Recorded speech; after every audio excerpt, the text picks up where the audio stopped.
and Dominic Steele, and the vulnerability of kids and youth ministry during this COVID-19 season, and what is happening with kids and youth as we look towards the restart. Ed Springer is with me from Sydney's Anglican Youthworks, and Dave Hopper on the line from Brisbane, from the youth network of the Queensland Presbyterian Church. Before we come to Ed and to Dave, the pastor's heart, and we're aiming to serve and strengthen each other as we attempt to minister Christ together to save the lost and build up the saints. And look, if you could help us by getting the word out about the pastor's heart, by referring us to a friend, by sharing us on Facebook or social media, that'd be great. And look, we do want to ask you to help us out financially as well. We want to grow. We have a vision to grow, to serve more and more Christian leaders. But first, we need to cover our costs, and we're actually not properly funding the little team here that put this together. So if you were able to help us out by going to www.patreon.com/thepastor's heart and becoming, I don't know, a $5, $10 a month supporter, then that would be excellent. Now, Ed, thanks for joining us. And Dave, thanks for joining us. Now, we're primarily talking to senior pastors, but as senior pastors, we're super concerned about how the youth and kids ministry is going and how the youth and kids pastors and leaders are going. And Dave, can we start with you and the pastor's heart, or the youth and kids pastors' hearts, and what's going on in your heart, their heart, in Queensland at the moment?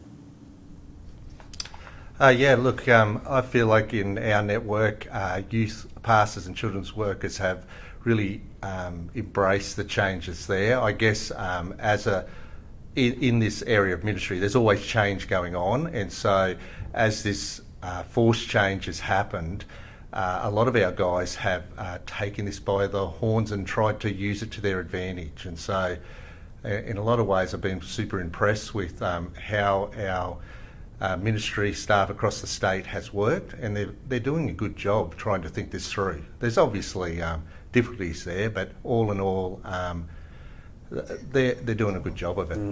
Ed, your heart and the pastor's heart. I went through that anxiety of feeling out of control, but in the last month or two, just being really convicted by the thankfulness that we get to have when we know a sovereign God. He's at work, he's working in young people, he's working in new ways, he's working through youth and children's ministers everywhere, and there's just a calmness that has overwhelmed me as I've served the church in just seeing God work, and so thankful for that.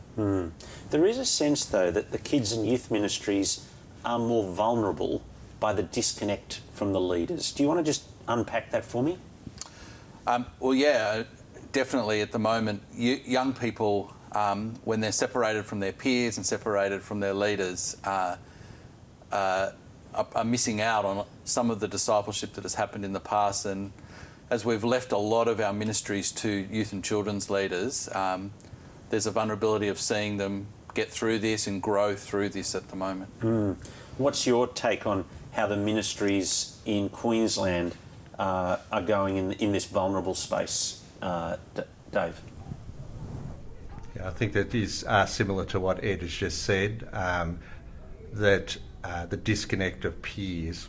Look, there's no doubt that through this period of time that face-to-face interaction has been highlighted how incredible it is. And so some of our youth groups is coming back together, and they're arriving back glad to see each other. But that in children's ministry and in youth, youth ministers and children's pastors have had to think more through what is going on at home with parents, really, to make sure that kids are getting looked after, because it's just not that connection you can have because of the disconnect of face-to-face and being able to contact people in that way.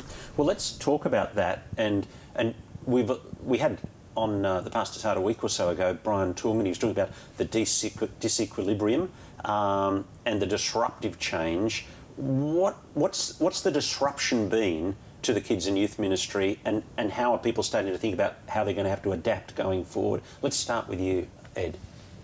The major disruption has been to be able to gather around God's Word with His people, whether it be Sundays or Fridays or Bible studies.